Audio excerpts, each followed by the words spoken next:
Patawad po ang kung ako'y makasalanan. Madilim din na daan ang karaasan, di maiwasan malaing biyernuwain buhay. Di alam kung sa labas sa pangunahing mga lingwahe, bata pag-asa ng bayan. Pero bakit mga batang nakikita salin sa mga batang lulong sa bisyo? Hindi alam kinabukasan ng mga masamang gawain. Bakit di kaya iwasan, kaya paano mo masasabi bata pag-asa ng bayan? Patawad po ang kung ako'y makasalanan. Madilim din na daan ang karaasan, di maiwasan malaing biyernuwain buhay. Di alam kung sa labas sa pangunahing mga lingwahe, bata pag-asa ng bayan. Pero bakit mga bata nakikita salin sa mga batang lulong sa bisyo? Hindi alam kinabukasan ng mga masamang gawain. Bakit di kaya iwasan, kaya paano mo masasabi bata pag-asa ng bayan? Simulan natin sa bata na lulong na nga sa bisyo. Mga naliligo na landas, hindi alam kung saan patungo. Hirap na nga nagtrabaho, nagawa pa magbato. Paridig na nakontekto, gumamit pa ng damo. Ganto na ba talaga ang sitwasyon sa Pilipinas? Walang ibang kapupulutan kundi madilim na selda. Kahit pa magbakaawa ay hindi na magbabago. Pinili mo ito landas, kaya ito'y panindigan. Ay mulat mo ang iyong mata sa magulong katotohanan. Nasa lahat ng mga problema, dibisyo ang kasagutan. Oo, maraming katanungan na hindi na solusyonan, pero di rin dahilan para bisyo'y panindigan. Maraming mga Pilipino na katulad mo naghirap, pero imbis na sumuko sila ay nagsusumikap. Kahit nabilad sa araw ay patuloy nangangarap na tumaligod sa demonyo at sa Diyos ay humarap.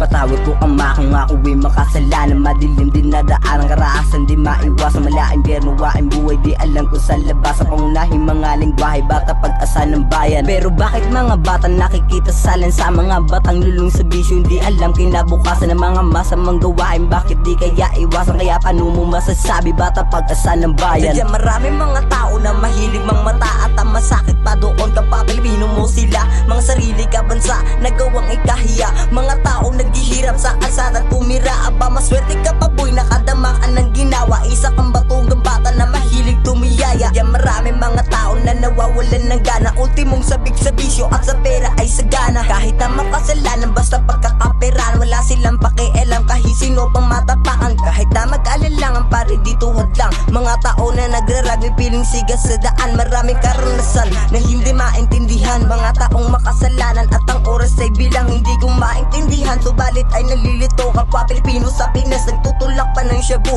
marijuana at bato. Tinuring nilang ginto, kayamanan ng Pinas. Inangkin ng mga kano, nasaan na ang gobyerno? Ano pa ng silbi nyo kung di nyo kaya patakbuhin ang legasiya sa mundo?